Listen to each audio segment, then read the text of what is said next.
तेजस्वी ने चुप्पी तोड़ी है दोस्तों। देखिए, नीट छात्रा के परिजनों पर दबाव बनाया जा रहा है। नीट, और ये मैं अपने मन से नहीं बोल रही हूं, कल नीट छात्रा की मां जिस तरीके से रो रो कर उनका बुरा हाल था, वो कह रही थी कि गड्डी दी गई है, हम गड्डी नहीं दिए हैं, इसलिए मेरी बात नहीं मानी जा रही है। अब हम सम्राट चौधरी से क्या मिले, क्या मिलकर करेंगे, मेरी बेटी को तो न्याय नहीं मिल रहा है। ये नीट छात्रा की मां के शब्द थे।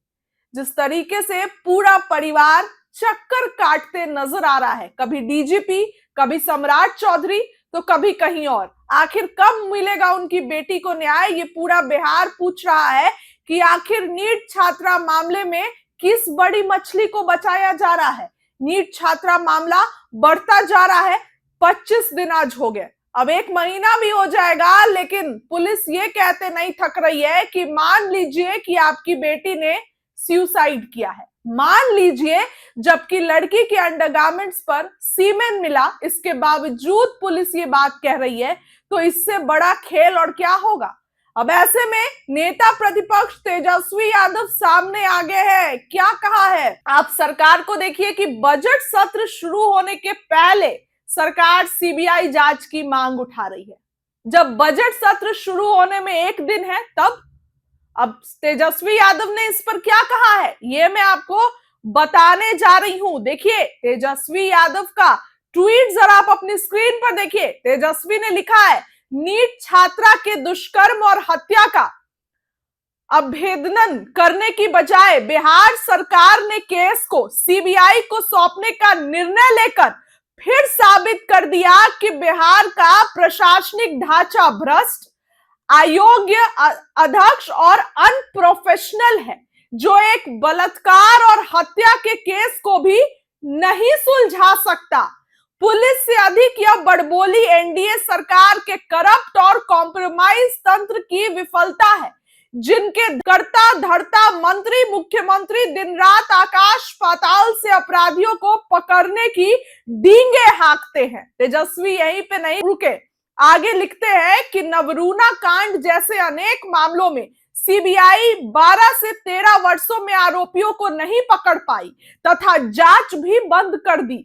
यही इस मामले में होना है। कहा है, चुनावों में जंगल राज चिल्लाने वाले बिहार की ध्वस्त और भ्रष्ट विधि व्यवस्था की जवाबदेही कौन लेगा। क्या फिर सरकार द्वारा हेडलाइन मैनेजमेंट के जरिए ध्यान भटकाने की कोशिश होगी। तेजस्वी ने कहा है कि सरकार से पूछ रहे हैं कि आपसे ये मामला भी नहीं सुलझा।